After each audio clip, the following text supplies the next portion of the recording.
Hi again guys, and welcome to another speed build on Forza Horizon 3, and this particular build is kind of for two vehicles at the same time, because as you can see I'm using the Horizon edition of this particular car, but the tune setup works just as well for the normal version also, and the car is of course the Mercedes C63 Black Edition.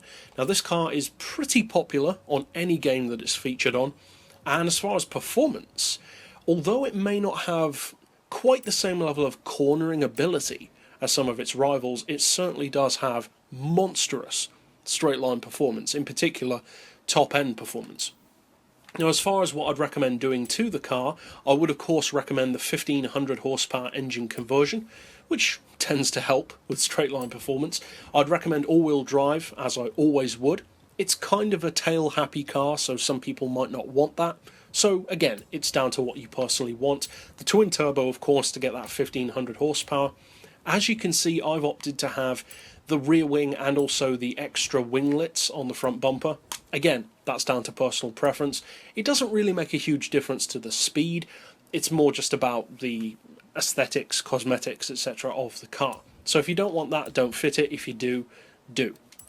As far as tuning, of course, which is the way to unleash the true potential of the car, the acceleration is very quick, to say the least. Not quite as quick as some supercars, but it more than makes up for it with top-end performance. A fraction under 273 miles per hour. It's one of the quickest modern cars in the game, in fact. Right up there with vehicles like the C5 Corvette and the newer Ford GT. Now as far as the gearbox, I would recommend 2.9 on the final drive. Then for the individual gears, again, 2.9 for first, then 2, 1.5, 1.18, 0.97 and 0.81.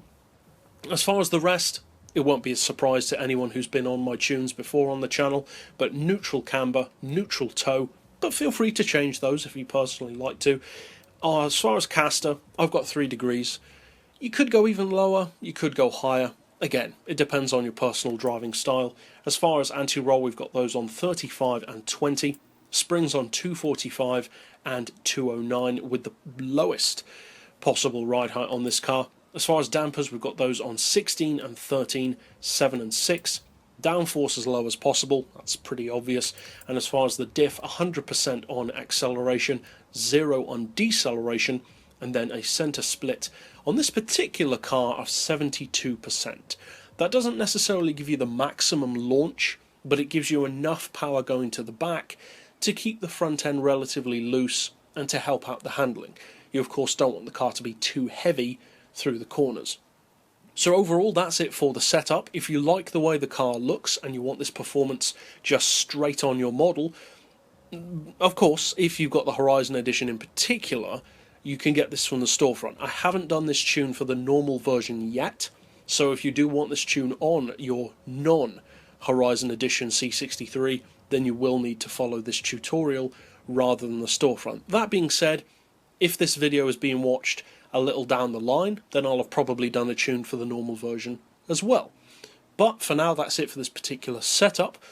And of course, you could subscribe down below if you want to see more like this. But for now, as always, thanks for watching.